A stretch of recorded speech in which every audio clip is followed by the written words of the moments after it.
turma, sejam todos bem-vindos, professor Alex, disciplina Química, mais uma aula do nosso projeto Fique em Casa Aprendendo.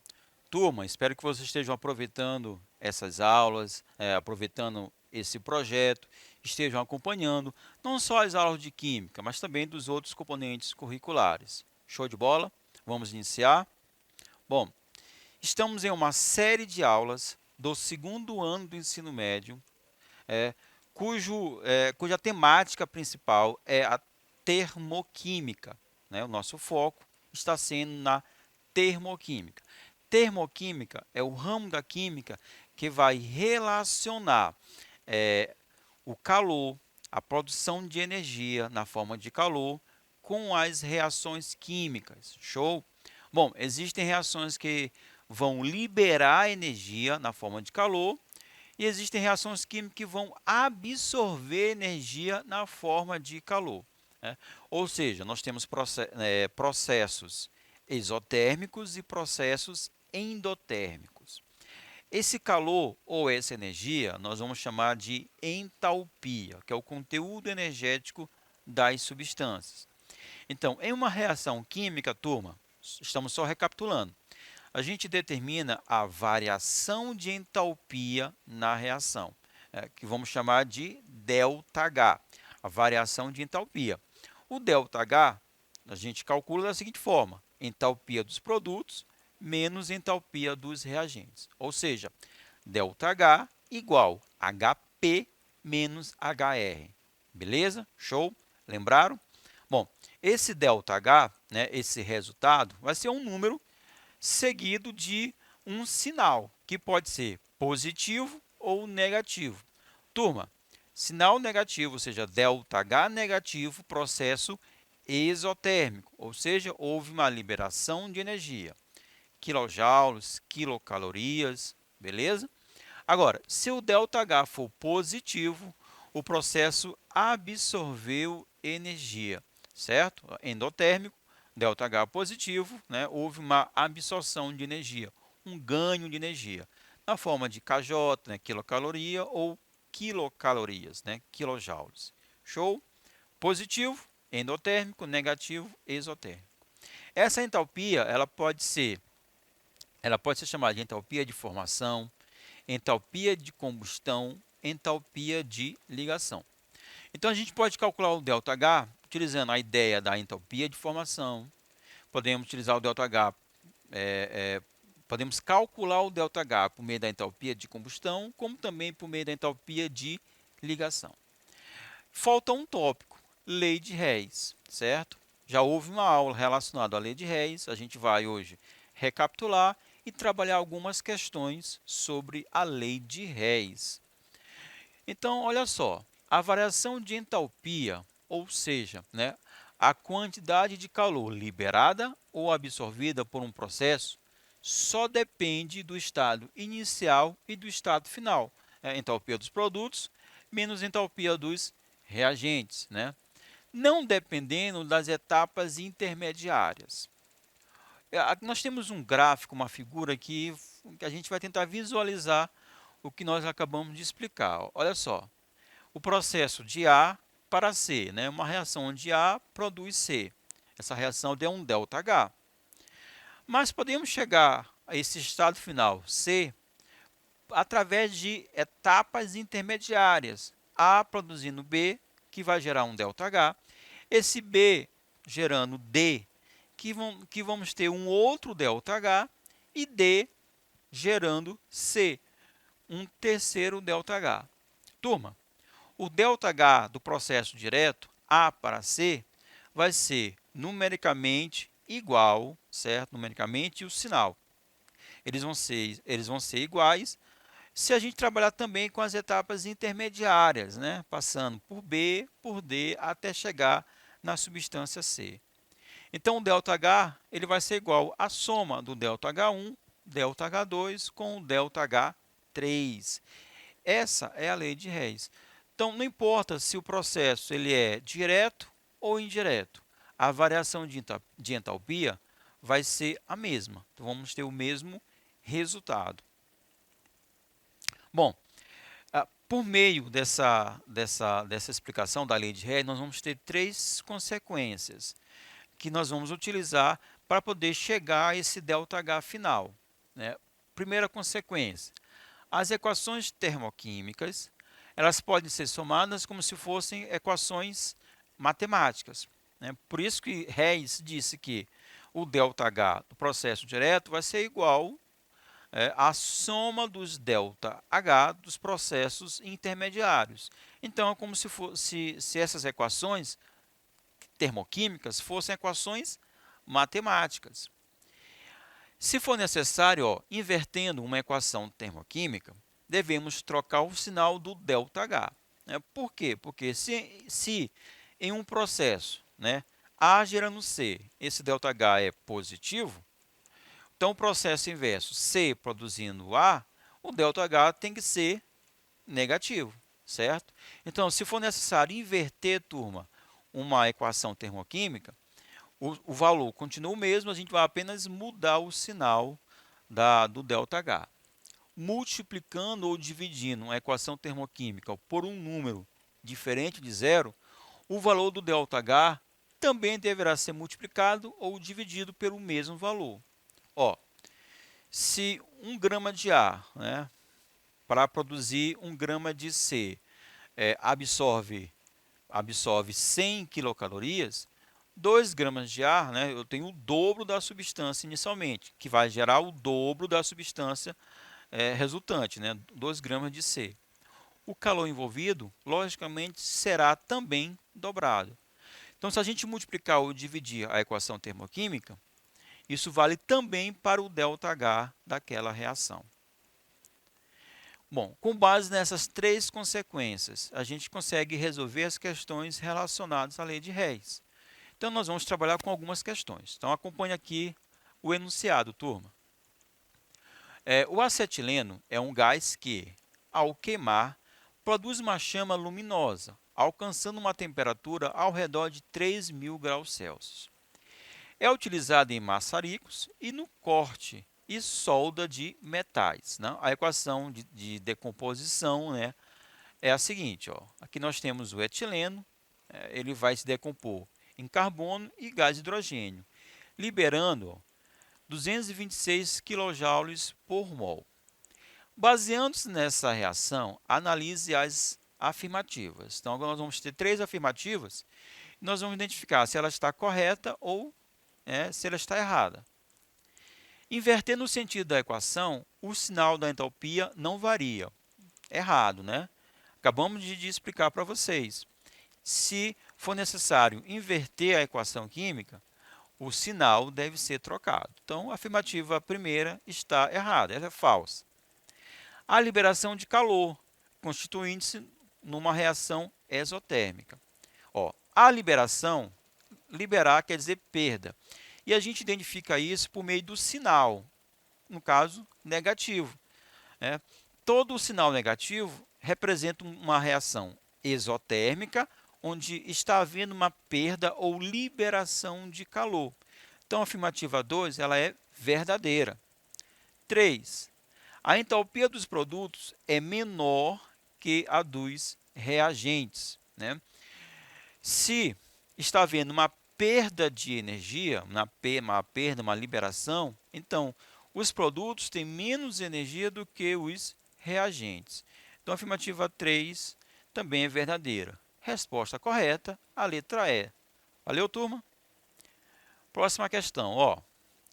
Dadas as seguintes equações termoquímicas. E só para deixar bem claro, turma, equação termoquímica é a equação química que apresenta o ΔH do processo, se o processo está havendo uma perda ou absorção de energia. Então, nós temos aqui duas equações termoquímicas. Com base nisso, calcule o ΔH para a reação abaixo. Então, essa reação que aparece agora, 1 meio de N2 reagindo com 1 meio de O2, produzindo 1 mol ou uma molécula de NO. Para essa reação, nós não conhecemos o ΔH. Então, ele quer que a gente determine. Nós podemos chegar ao ΔH, a variação de entalpia dessa reação, utilizando essas duas equações intermediárias, certo? A gente só precisa trabalhar com elas, né, para poder chegar à nossa equação problema. Turma, equação problema é aquela equação onde a gente desconhece o valor do ΔH. Então, vai ficar assim, ó. A gente precisa, ó, inverter a primeira e manter a segunda. Para chegar na equação problema, inverter a primeira e manter a segunda. Então, já fizemos isso nesse slide, nós já invertemos a primeira, né, e mantivemos a segunda equação. Com base nisso, ó, observe que eu coloquei uns traços vermelhos. Isso significa o quê? Turma, significa que nós estamos cancelando aquelas substâncias que aparecem na mesma quantidade, tanto no reagente quanto no produto, certo? Nós vamos cancelar essas substâncias. Até porque na nossa equação problema não aparece o NO2, não aparece, então a gente precisa eliminar, beleza? Então, fazendo isso, o que vai sobrar? Ó, vai sobrar 1/2 de N2, beleza? Ó, o oxigênio, eu tenho oxigênio no produto e no reagente. Por que eu não cancelei? Porque eles não aparecem em quantidades iguais.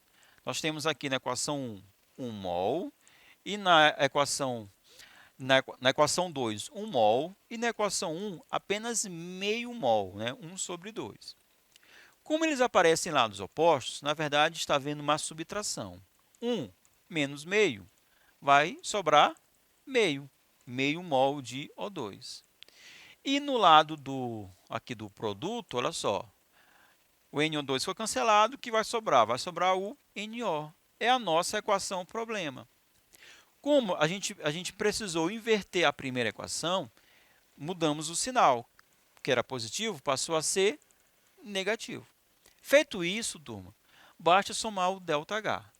Como os dois valores são negativos, vamos conservar o sinal e fazer a adição, né? Vamos somar 13,5 mais 8,1, 21,6. ΔH menos 21,6 quilocalorias.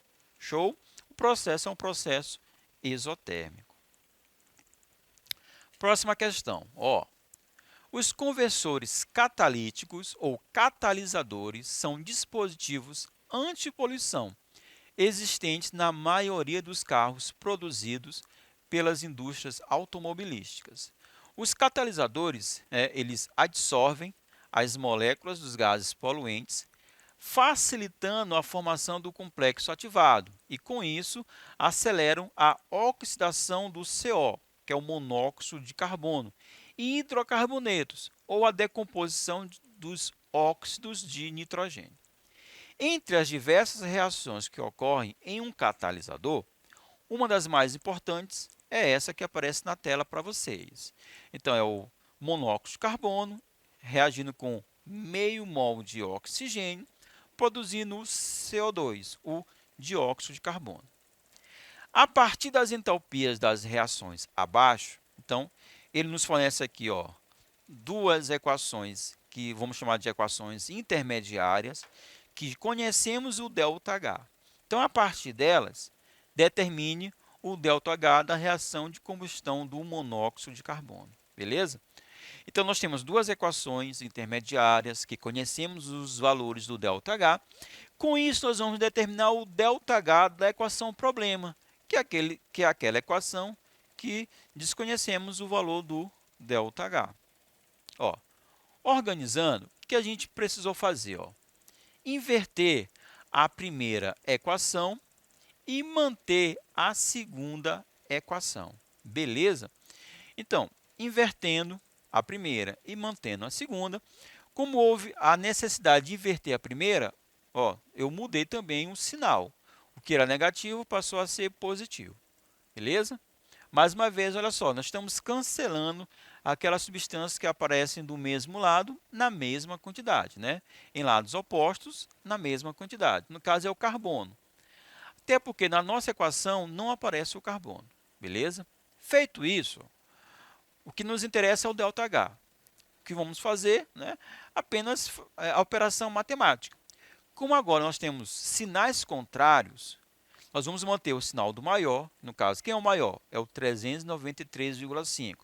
Então, vamos manter o sinal dele, que é o menos, e vamos fazer a subtração. Então, 110, turma, menos 393,5, fácil, né? Resultado, menos 283,5 kJ. Beleza? E assim chegamos ao ΔH desse processo. Mais uma questão. Então, dadas as equações termoquímicas, então nós temos aqui, ó, equações intermediárias. Turma, não vamos fugir disso, beleza? Nós vamos ter uma equação problema, que é essa aqui, ó. Para a reação cloreto de chumbo reagindo com cloro, gerando tetracloreto de chumbo. Calcule a variação de entalpia dessa reação. Então, para essa reação aqui, que eu estou destacando, nós não conhecemos o ΔH. Chamamos isso de equação problema. E a questão nos fornece, né? Irá nos fornecer duas, três, né? Várias equações intermediárias, que a partir delas, né, nós vamos chegar na equação problema. Então, o que é necessário aqui? Ó? É necessário, para chegar na equação problema, ó, inverter a equação 1. Por quê? Ó, se você observar na equação 1, o dicloreto de chumbo, certo? O PbCl2, ele aparece lá no produto. Só que, turma, na equação problema, a gente precisa desse dicloreto ou dicloro de chumbo, a gente precisa que ele esteja no lado do reagente, né? Então, no lado contrário, no outro lado. Então, vamos conseguir isso como? Invertendo a equação. Então, nós vamos inverter a primeira, beleza? Observando, turma, a equação problema, ó, eu tenho no lado o produto PbCl4, tetracloreto de chumbo. Ele aparece onde? No lado do produto. Onde o tetracloreto aparece, turma? Na equação 1 ou na equação 2? Respondo, ó, equação 2, ele aparece o tetracloreto no lado que nós queremos, né, no lado do produto. Então, por isso, ó, a gente vai inverter a primeira e manter a segunda. Então, você vai observando, turma, na equação problema, né, onde eles aparecem, se eles aparecem aquela substância A, se ela está no lado do reagente ou no lado do produto. E aí você vai localizar essa substância A, se ela está na equação intermediária 1, ou se ela está na equação intermediária 2, se está no mesmo lado. Se estiver, eu não preciso mexer com aquela equação. Mas se estiver no lado oposto, então eu vou precisar inverter a equação. Certo? Outro detalhe, turma, eu tenho que ver a quantidade. Aqui, porque a equação que está aparecendo para a gente, ela requer apenas 1 mol, né, uma molécula de cada substância. Mas se, por exemplo, se houvesse a formação de 2 mols de PbCl4, já sei que eu preciso manter a equação 2. Ok. Mas como a gente precisaria de 2 mols, então, além de manter a equação 2, eu teria que multiplicar por 2 a equação 2. Porque na equação 2, eu só tem 1 mol, mas eu estaria precisando de 2 mols, então iria multiplicar por 2. Então, assim a gente vai identificando as substâncias e vendo a necessidade, né? Se precisa manter, se inverter, se multiplicar ou se dividir. Então, nesse caso, inverter a primeira e manter a segunda equação. Vamos cancelando aquelas substâncias que aparecem lá dos opostos na mesma quantidade. É o caso do chumbo, né? O Pb sólido. Fizemos isso. Beleza. Agora o ΔH. O ΔH vai ser o quê? Apenas uma operação matemática. Como aqui nós temos números com sinais contrários, né? Então, nós vamos manter o sinal do maior. Quem é o maior? É o 359,4. Então, vai ficar um ΔH positivo. E vamos fazer a subtração. 359,4 menos 329,3. Qual vai ser o resultado? Ó, 30,1.